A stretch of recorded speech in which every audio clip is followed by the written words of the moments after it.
Hello and welcome to Hawk TV News. I'm Kara Chiavarella. And I'm Sam Pierce.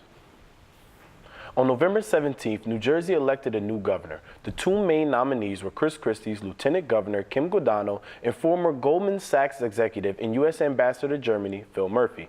Murphy consistently led the polls and spent millions of his own dollars on the race. He also has support from former President Barack Obama and former Vice President Joe Biden. Murphy won the election and will start his term in January 2018. On October 28th, the Monmouth University Department of Computer Science and Software Engineering partnered with Random Hacks of Kindness Jr. to host the first Kids Coding for a Cause event. Female students from grades 4 through 8 participated in the event. The girls were divided into teams, and each team worked on behalf of a nonprofit organization led by a Monmouth University student or alumna mentor. Each team brainstormed ideas for an app that could help the organization. The mission of the organization is to combine special needs with computer programming to inspire young girls to take interest in science, technology, engineering, and math. Members of Monmouth University's Model United Nations team participated in Oxford University's annual Model UN contest on November 3rd to 5th in New England. 3 students won awards at competition. Captain Prachi Patel won first place in the title of Best Delegate on the International Court of Justice Committee. James Hawk won second place, and Justin Dristel won third place on the World Bank Committee. Monmouth students competed against students from Europe, Asia, and Africa. The team has been working with Dr. Kevin Dooley and Dr. Ken Mitchell of the Political Science and Sociology Department to prepare for competition. Tom Cruise, Stephen Colbert, and late Supreme Court Justice Antonin Scalia are among the 51 people recently nominated for the New Jersey Hall of Fame. The Hall honors people in 5 categories who have lived in or currently live in New Jersey. Late Show host Colbert currently lives in Montclair, Scalia was born in Trenton, and Cruise spent part of his early years in the state. Other nominees include former Giants quarterback Phil Simms and publisher Steve Forbes. Recently, Monmouth University made renovations to the Edison Science Building. Matt DeLuca has a story. After a multi-year process, Monmouth's largest capital investment is now complete. We're here at the brand new Science Building, and we're here to give you an inside look into Monmouth's retooled science program. The $42 million renovation will accommodate approximately 700 science majors, as well as 50 full-time faculty members. The new building will provide different educational methods for both faculty and students. The fact that you can see everything inside of the building, you can see all of the people, I feel like that's one of the things that, I think they call it like visualizing science, but I like that because as a professor who's new here, I get to see the other professors who are inside of the building, and that way I could like see if they're doing something, kind of like scooch in and see what they're up to. And I feel like it allows for better communication amongst the whole department. So some things I like are definitely the computer lab room. I like that because you get access to, computers and get your work done there. Some things I think that should be added are more study rooms for people, so you can do your work more and just get a lot more done. It will draw new, young, dynamic faculty that see that they have the flexibility to set up a research space, and that will accommodate any types of research they might be interested in. It looks like the science department is in good hands with a newly renovated facility on the campus of Monmouth University. It will be interesting to see if this new facility will attract new students to the program. I'm Matt DeLuca for Hawk TV News. On November 5th, Shalane Flanagan became the first American woman to win the New York City Marathon. After overcoming a back injury last winter, she was able to finish 1 minute before the record time made by 3-time defending champion Mary Keatoney of Kenya. Flanagan said she had been dreaming of this moment since she was a little girl, and her win means a lot to her and her family. She hopes that her win inspires the next generation of women to be patient, put in a lot of hard work, and reach their goals. 3 UCLA men's basketball players were arrested in eastern Chinese city of Hangzhou. Freshmen Jalen Hill, Cody Riley, and LiAngelo Ball, younger brother of Los Angeles Lakers rookie Lonzo Ball, are alleged to have shoplifted from a Louis Vuitton store next to their hotel. After a number of hours in the police station, they were released around 4 a.m. The trio did not play UCLA's season opener against Georgia Tech in Shanghai and could possibly miss more games. They face the possibility of imprisonment if found guilty. We have to take a short break, but stay tuned for more Hawk TV news.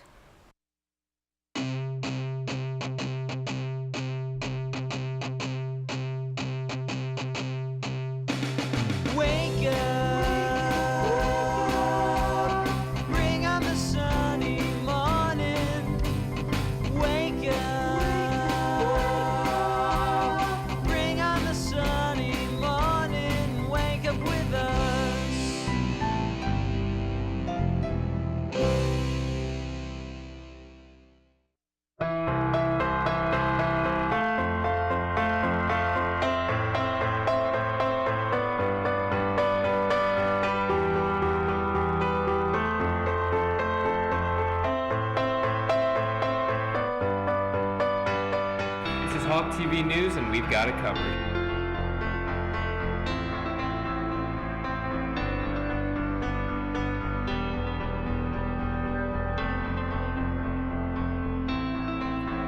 This is Hawk TV News.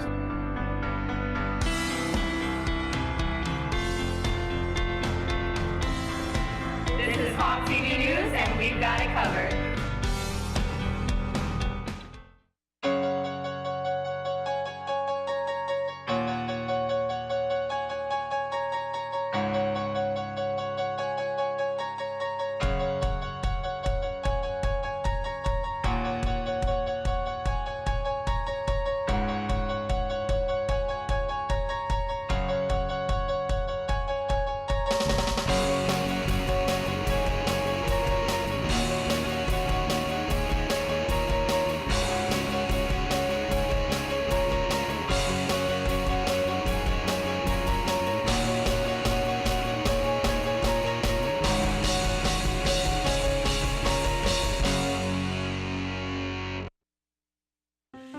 A boy born in Joplin, Missouri was fascinated by anything with wheels and a motor. The odds of him winning both the Daytona 500 and the Brickyard 400 in the same year, 1 in 195 million. The odds of a child being diagnosed with autism, 1 in 88. I'm Jamie McMurray, and my niece has autism. Learn more at autismspeaks.org/signs.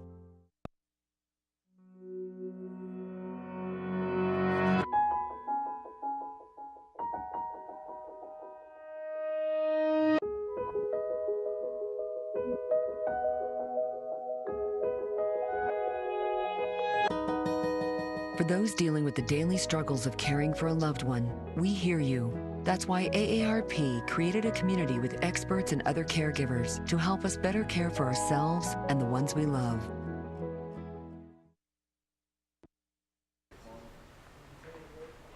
Fitbit is the first wearable company to participate in the National Institute of Health's All of Us program. The program was started by former President Barack Obama in 2015. It is an open research project aimed at informing people about health. The hope is to enroll 1 million Americans in the program. All of Us just purchased 10,000 Fitbits, which record heart rate, information, sleep, and physical activity. These will be available in 2 models, the Charge 2 and Ultra HR. Apple plans to create an augmented reality headset that could be available in Apple stores as early as 2020.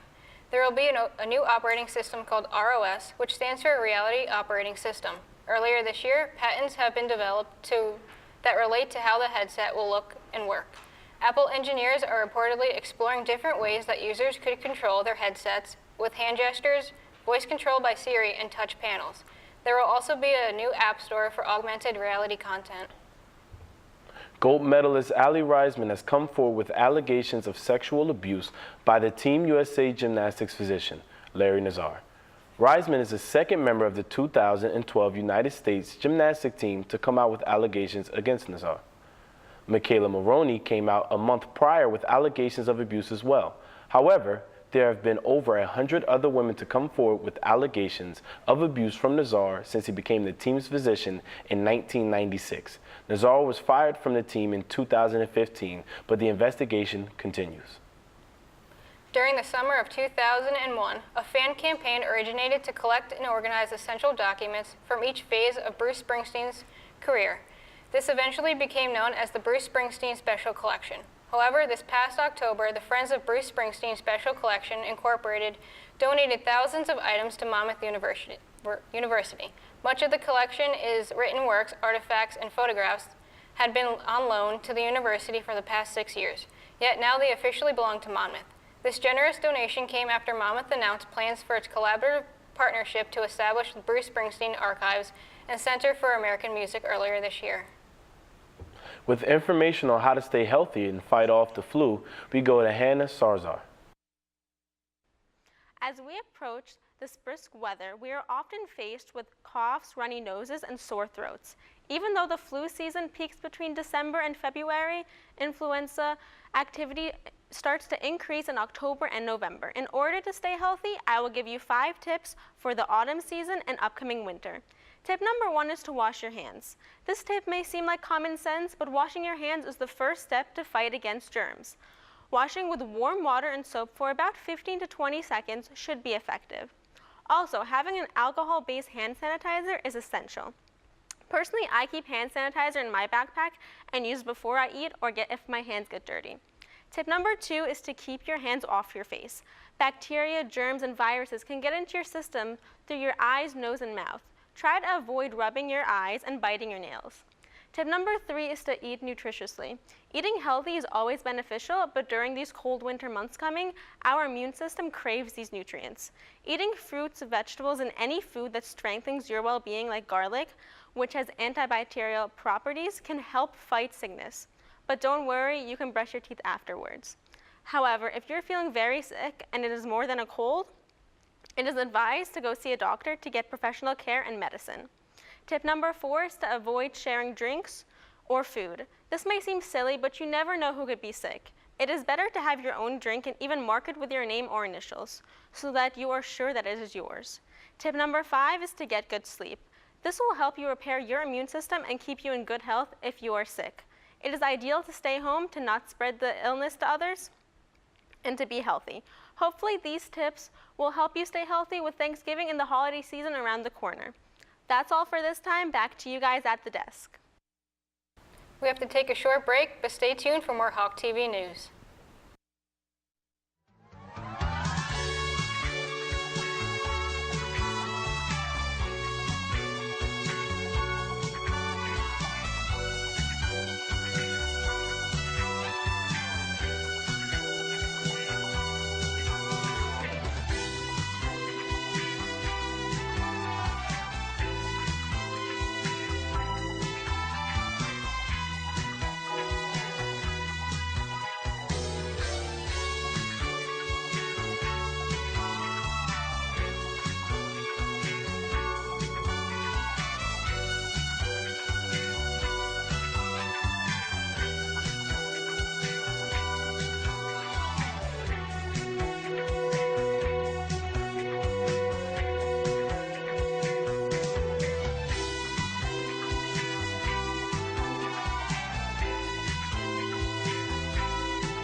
The Extra Point is Hawk TV's only sports show, and what I love about The Extra Point is that it allows people to really come on and talk about what they're passionate in, and that's sports. When I first got here, I didn't really know what to expect. It was really a fun time. This is the most fun I've had in college so far.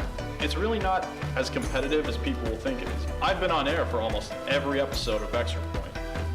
Unscripted debate is probably the best format for sports shows today, and I think that's what's growing. So more than anything else, The Extra Point just provides people to come on Hawk TV and talk about what they love, and that's sports. Tony Lynn, what's it like being a producer? It's so much fun, especially when I get to work with Matt.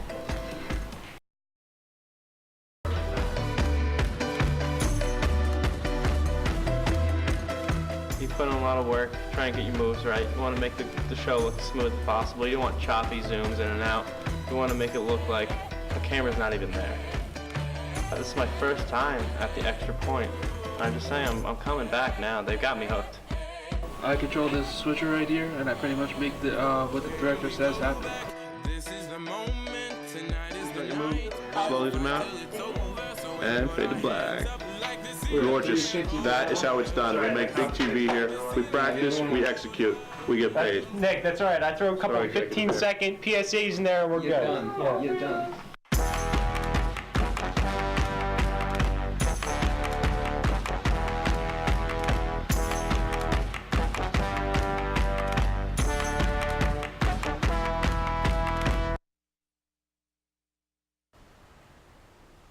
Welcome back. Now we go to Jack Weibel with a review on the Philadelphia Eagles.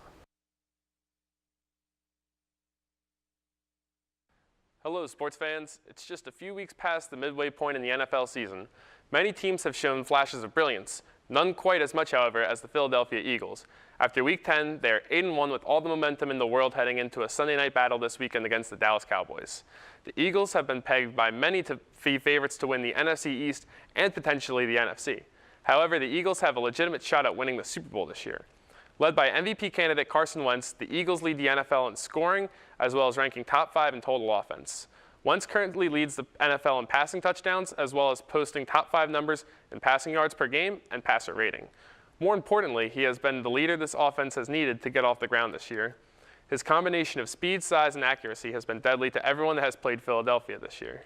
The Eagles also bolstered their receiving corps this past offseason, adding Alshon Jeffrey and Torrey Smith through free agency and Mack Hollins through the draft. While Alshon Jeffrey hasn't had the monster season many were expecting, he has been able to open up the passing game for players such as Nelson Agholor and Zach Ertz. The Eagles have dominated on the ground with a strong running game, which has been led by LeGarrette Blount throughout most of the season. However, on October 31st, right before the trade deadline, Philadelphia traded a 4th-round draft pick in exchange for star running back Jay Ajayi from the Miami Dolphins. Ajayi had an instant impact in his first game with the team against the Broncos, rushing for 77 yards, 46 of which came on a touchdown right before halftime. The Eagles have been top 5 in rushing yards per game throughout the first half of the season, and this move just looks to solidify them as the league's top backfield. On the defensive side of the ball, the Eagles have one of the league's best secondaries, led by Malcolm Jenkins, who has been regarded as one of the best safeties league-wide throughout his career. Patrick Robinson is having the best year of his career and has been ranked as one of the NFL's best quarterbacks this year at 30 years old. He is tied for 3rd in interceptions this year with his teammate Jalen Mills, along with the top front 7 that has allowed the fewest rushing yards all season. This defense has really begun to hit its stride, not to mention rookie Jake Elliott has left his mark, draining a game-winning 61-yard field goal in Week 3 as time expired against the Giants and has been money ever since. So is this finally the Eagles' year? We'll find out this February in Minnesota. Back to you guys at the desk. On November 9th, forces loyal to Syrian President Bashar al-Assad began an assault on the largest remaining stronghold of the Islamic State in Syria. Once located in the heartland of the self-declared caliphate, the capture of Abu Kamal will signal the end of its territorial ambitions in the country. The city sits close to the border of Iraq, a country that is also fighting the Islamic State, where the Iraqi army is working on the capture of Rawah, the last town in the country under its control. With the latest in gaming and technology, we go to Vincent Quaranta. Hey guys, let's see what's going on in the world of video games. Microsoft has officially released their brand new console, the Xbox One X, which they claim is the most powerful console ever created. With 2.3 gigahertz of CPU, 6 teraflops of GPU performance, and 12 gigabytes of RAM, the Xbox One X's specs are slightly better than its competitor console, Sony's PlayStation 4 Pro. Microsoft has promoted several of its new releases as fully supporting 4K resolution, including the first-party title Forza Motorsport 7. However, it will still face fierce competition against the Nintendo Switch, as Nintendo has increased their shipping target to 14 million units by March 2018. In other news, Call of Duty World War II has received generally favorable reviews from fans who were disappointed with last year's installment, Infinite Warfare. However, not all is well at the moment for developer Activision, as they are facing a lawsuit against AM General, makers of the Humvee military vehicle. The company claims that Activision has used the vehicle's likeness throughout the Call of Duty series without their permission and has partly contributed in sales. AM General stated that the developer has deceived consumers into believing that they have permission from the manufacturer and demand to receive damages after failing to communicate. Activision has not released an official statement. Finally, BlizzCon 2017 revealed new surprises for fans of the Blizzard games. The developer revealed Overwatch's next hero, a DPS healer named Moira, as well as a new multiplayer map, a theme park modeled after Blizzard's other titles called Blizzard World. This update will also introduce new skins for current heroes inspired by Blizzard games. In addition, the company announced a vanilla mode for World of Warcraft that will let players play the base game without any expansions, as well as a brand new expansion, Battle for Azeroth. There will also be an update that will let players play the expansions in any order to allow for more flexibility and freedom. That's all for today. I'm Vincent Quaranta. Back to you guys at the desk. We have to take another short break, but when we return, Alexis Jennings has an exciting recap on Mom the Sports. It's time to join forces. Get energized and fuel up right.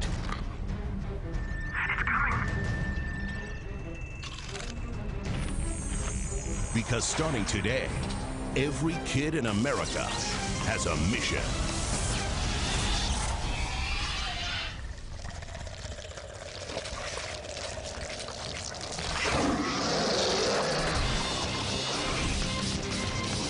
Bring out the action hero in you.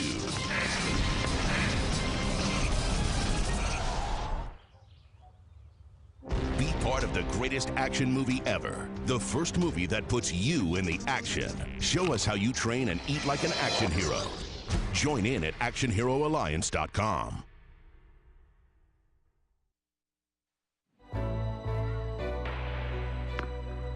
The first day stepping on the court, I couldn't keep up. That motivated me to step up my game. When I reach a goal, I set a new one the next day. And my next goal is to go to college. Mastering the court takes persistence. So does getting into college. I've got what it takes. So do you.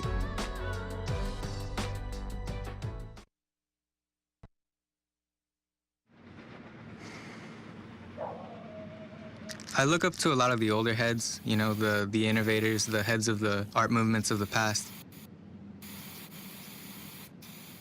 They kept it really edgy, and like a lot of the Latin American muralists and Latin American artists, and their styles were very unique and new to their time. You know, somewhat controversial, but that's who I look up to mainly. Personally, I'm very excited about going to college. It's something new and it's something different than what I'm used to. I'm definitely going to be a little out of my element, but that's what makes it so exciting, is that, you know, it's something fresh. Well, there's so many opportunities that I think I could miss out on if I didn't go, you know? Getting into college takes planning and vision. You know, it's just like when I take a brick wall and turn it into a canvas for my art. Paintings help me realize that I've got what it takes. Hey guys, let's take a look at what your Hawks have been up to. The Monmouth football team added another win on the season, defeating conference foe Gardner-Webb 41-14. Quarterback Kenji Bahar completed 15 of 24 passes for a total of 175 yards and 4 touchdowns, 2 of which were scored by wide receiver Reggie White Jr. Running backs Pete Guerrero, DeVell Jones, and Michael Jolly combined for 277 yards rushing and 2 touchdowns on 37 carries. The Hawks moved to 9-1 on the season and 4-0 in conference play.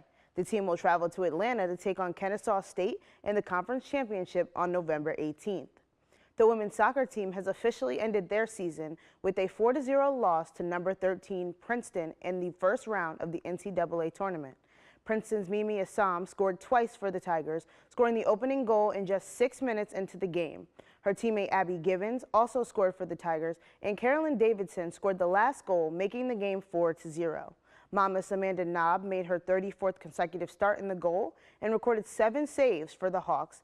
The team ended the year with 15 wins, 4 losses, and 2 ties. Winter sports are officially underway as the men's and women's basketball team kicked off their seasons with a doubleheader on November 11th. The women's team started the evening by defeating former NEC rival Sacred Heart 69-64. Sophomore Kayla Shaw led the team in scoring with 22 points, and senior Rhea Spooner-Knight added 11 of her own to push the Hawks to victory. Sophomores Elena Jarnett and Alexa Middleton also added to the score, and Jarnett recorded a career-high 6 rebounds and led the team with 3 assists. The men's basketball team opened their season with a nail-biting 79-78 win over Bucknell. In the final 5 seconds of the game, redshirt junior Micah Seaborn hit 2 free throws to seal the win in the Ocean First Bank Center. Freshman Malik Martin recorded 8 rebounds for the Hawks, and Dion Hammond opened his collegiate debut with 13 points. Junior Diego Quinn put up 16 on the night, including a monster dunk off the pass of point guard Austin Tillman. On November 12th, the Hawks opened up road play against 23 Seton Hall, falling 65-75. Freshman Dion Hammond led the team in scoring with 17 points, and Micah Seaborn finished with 16 points. The Hawks outscored the Pirates in the second half, but that just wasn't enough. The team will move to 1-1 on the season and continue road play as they take on Virginia on November 19th. Well, that's all we have for your sports update for right now. But for more on your college and professional sports, be sure to tune in to the Extra Point right here on Hawk TV, channel 12-1. Back to you guys over at the desk. That's all for this week of Hawk TV News. Thank you for joining us. I'm Kara Chivarella. And I'm Sam Pierce. Be sure to tune in next time for another edition of Hawk TV News.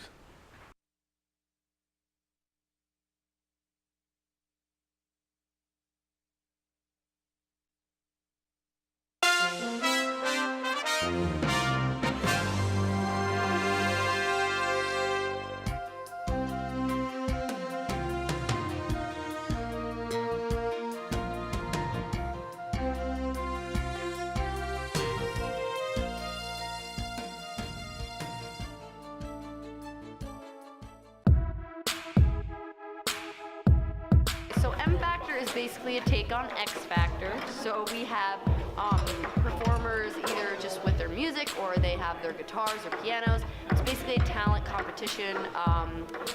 One person gets voted off every week. We try to do different themes, and I think the season's been going pretty well. We have a really great act, and I can't wait to see what next week brings.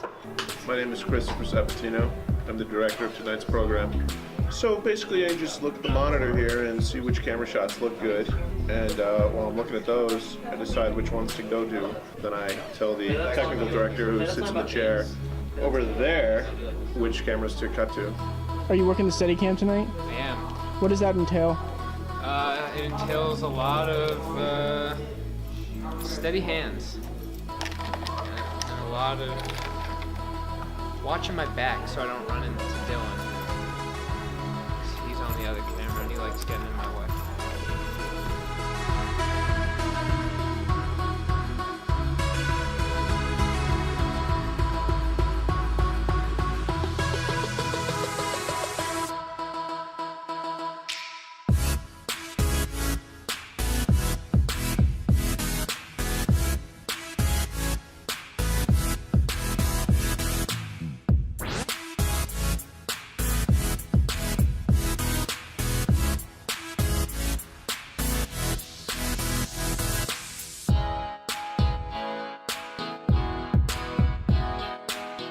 Back camera away. Back level away. Starting up, you guys all ready?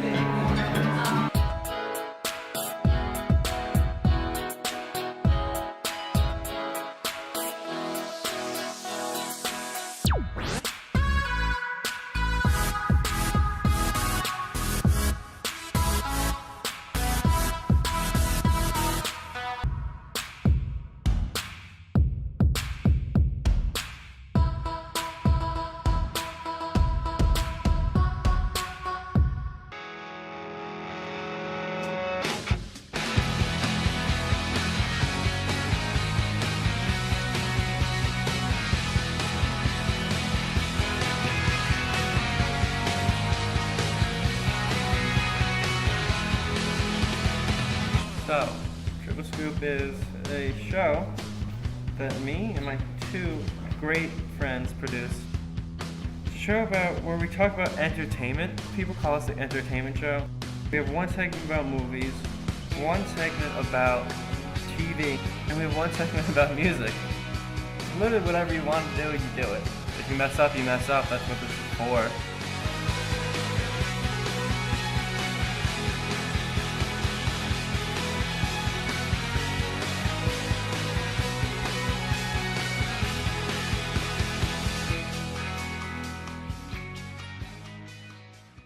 The odds of this boy achieving his dream in fashion?